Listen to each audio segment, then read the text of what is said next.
Hi, I'm Caroline from Ninth Koi Coaching, and I help people who are in between stories discover their authentic selves and move to the next chapter with confidence and strength in knowing their personal worth.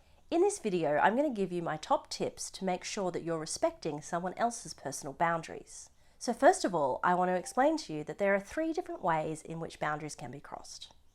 Firstly, we have aggressive violations. So an example of this is someone yelling at you or being in your physical space.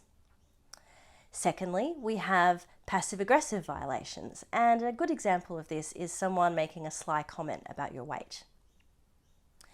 And thirdly, we have accidental boundary crossing. An example of this could be someone who's talking over the top of you because they're really excited.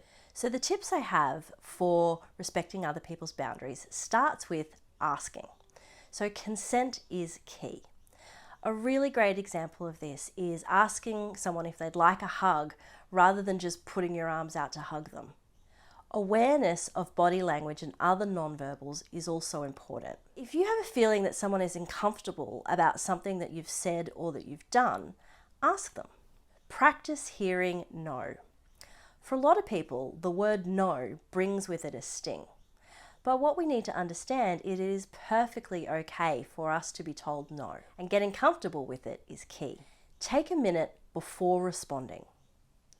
For a lot of people, the word no brings up those defenses. So you might need to take a second before you respond, or it might even be something that's best talked about a bit later. And understand finally that you have a choice. Someone can ask you to do or not do something to help them with their boundary.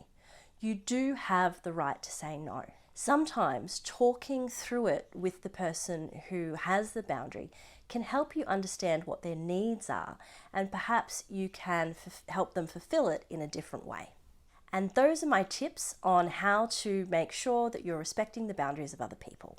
If you'd like to take boundaries to the next level, you can download my Boundaries for Beginners workbook. I'll pop the link in the comment section below. And don't forget to like, subscribe and follow for more tips.